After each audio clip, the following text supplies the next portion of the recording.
Begitu banyak cara yang ditempuh oleh manusia dalam memenuhi kebutuhan hidup berupa harta kekayaan. Kemiskinan memang sangat berdampak pada lemahnya perekonomian, yang sering mendorong manusia untuk berbuat nekat dan melakukan apa saja yang dapat mencapai keinginannya itu. Tidak peduli apakah cara-cara seperti itu bertentangan dengan hukum agama. Gara-gara melakukan ritual bang gaib, seorang anak harus mati. Nyawanya direnggut oleh jin bang gaib tersebut. Dan salah satu contohnya seperti yang dilakukan oleh sekelompok orang yang hendak melakukan pinjaman uang ke bank gaib. Kejadian ini terjadi di sebuah desa di Purbalingga, Jawa Tengah. Pada tahun 2000-an, kita semua tahu tentang kabar yang cukup viral tentang adanya bank gaib. Dan isu ini sangat viral khususnya di Pulau Jawa. Biasanya persekutuan dengan modus bank gaib yaitu berupa pinjaman uang pada makhluk halus yang harus dibayar dalam jangka waktu yang disepakati. Namun kali ini yang terjadi, sang pelaku harus membayar berupa tumbal. Dan kisah mistis kali ini menceritakan sebuah kisah nyata yang dialami oleh salah seorang pelaku yang pernah datang ke tempat pesugihan berupa bank gaib. Dan nama-nama pelaku sengaja saya samarkan untuk menjaga citra diri mereka. Berikut pengakuan salah satu pelaku pesugihan bank gaib yang berhasil saya wawancarai dan saya ceritakan di sini. Aku dilahirkan di sebuah desa yang mayoritas penduduknya berprofesi sebagai petani sayuran. Aku memiliki seorang adik laki-laki yang sekarang berada di pondok pesantren. Setelah umurku menginjak 24 tahun, aku menikah dengan seorang gadis dari desa sebelah kampung halamanku. Gadis itu bernama Alia. Dia sangat cantik, walaupun tubuhnya sedikit gendut, tapi hatinya cukup baik. Karena sifat manja yang ditanamkan sejak kecil oleh kedua orang tuaku, akhirnya berakibat.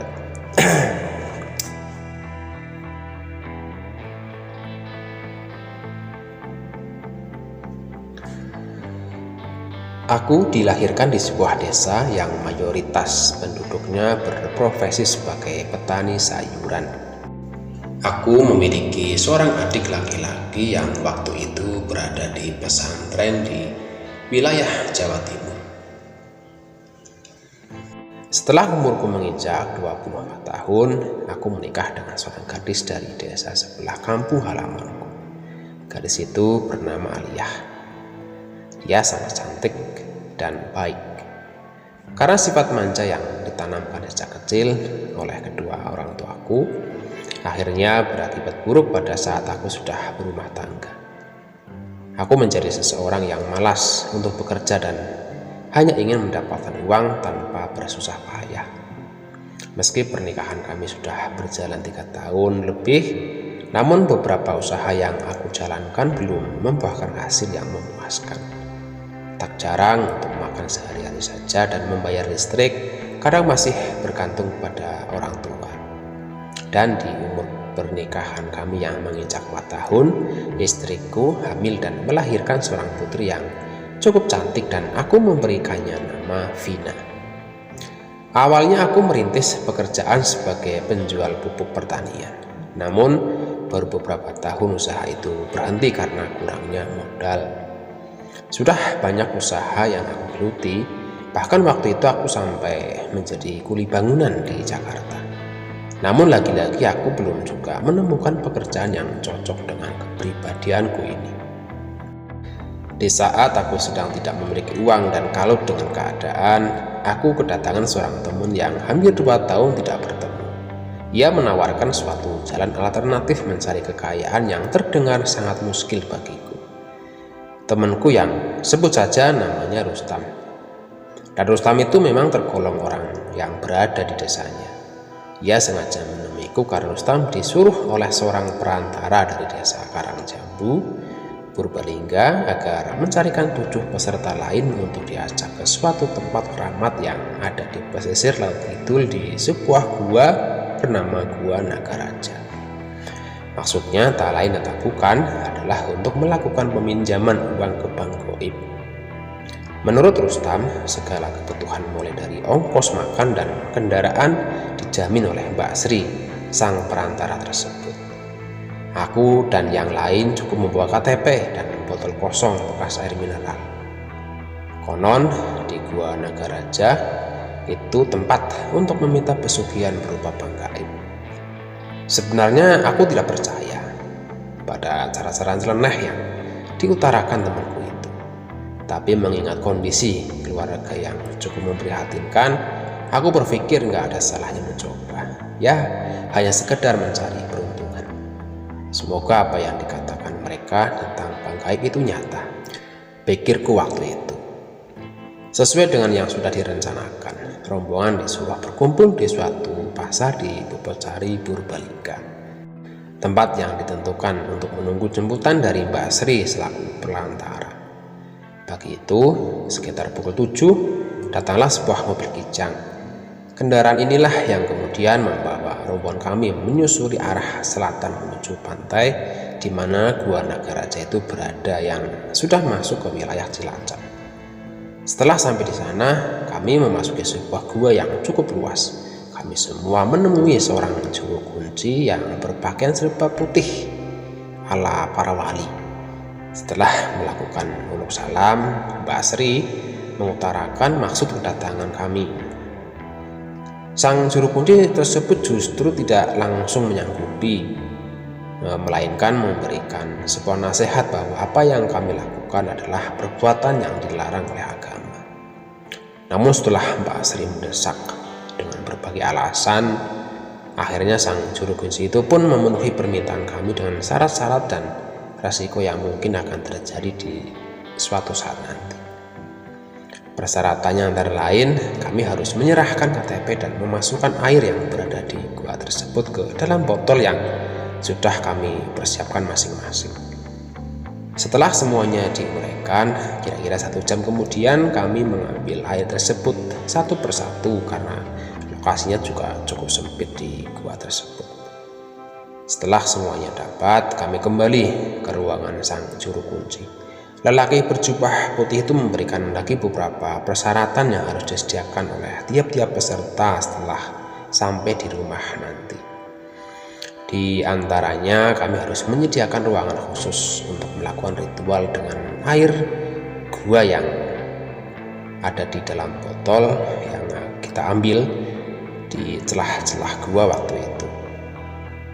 Yang kemudian air itu harus dicampur dengan bunga 7 rupa.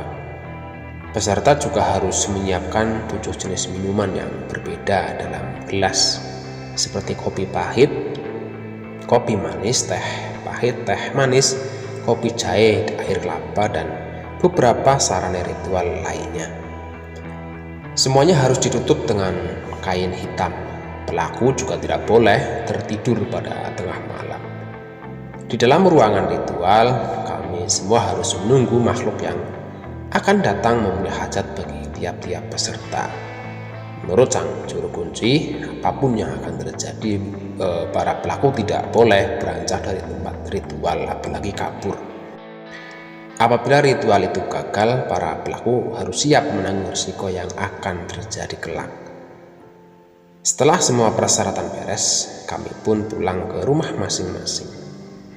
Sampainya di rumah, aku langsung mempersiapkan segalanya, termasuk ruangan khusus untuk acara ritual nanti malam. Ketika malam semakin larut, aku mulai melakukan ritual itu. Bau asap kemenyan yang mengepul sangat menyengat. Aku masih duduk bersila, menahan rasa kantuk yang sedari tadi menarik-narik di kelopak mataku. Namun sesaat kemudian, ruangan kamarku terasa berguncang. Aku merasakan seperti ada sebuah gempa yang digoyangkan oleh sesuatu kekuatan yang amat dahsyat. Aku sangat terkejut dan berlari ke ruang tamu. Tiba-tiba saja di depanku tampak asap hitam yang mengepul. Seketika asap itu menjelma menjadi sosok makhluk yang sangat mengerikan. Makhluk tinggi besar itu berdiri di depan mataku. Rambutnya panjang, matanya merah. Makhluk itu mengeram. Mungkin makhluk itu hendak mencekikku, dan saat itu juga aku berusaha menghindar dari makhluk tersebut dan berlari karena rasa takut yang luar biasa. Aku berteriak sekencang-kencangnya, tapi entah kenapa suaraku tidak ada dan tidak ada yang mendengar sama sekali. Aku terus berusaha menggapai pintu untuk keluar. Untung saja makhluk itu tidak terus mengejarku. Tapi yang sangat aneh, istri dan anakku tidak terganggu sama sekali dengan peristiwa yang kualami. Memang kejadian itu hanya berlangsung sekitar 2 menitan, karena sesaat kemudian keadaan kembali normal.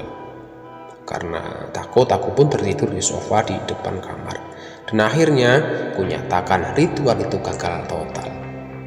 Keesokan harinya, aku mendatangi beberapa rumah teman yang ikut jadi peserta, namun hanya ada 3 orang yang berhasil. Dan sungguh nyata, mereka mendapatkan uang yang sangat banyak, dan aku melihatnya sendiri, hampir sekitar 1 miliar. Dan yang lain yang mengaku mengalami peristiwa yang sama denganku semalam, mereka semua gagal. Akhirnya keempat peserta yang gagal pun saling bercerita akan ketakutannya masing-masing. Begitu juga Rustam sang perantara. Dan seminggu setelah kejadian itu, keempat peserta yang gagal kerap sering diganggu oleh makhluk tinggi besar itu. Makhluk itu datang dan menuntut ganti rugi atas kekecewaannya. Dan di antara mereka ada yang sampai kesurupan dan nyaris merenggut nyawanya. Bahkan di antara mereka juga banyak yang anak-anaknya mengalami penyakit yang sangat aneh. Untung saja ada orang-orang pintar di desa masing-masing yang segera menanganinya.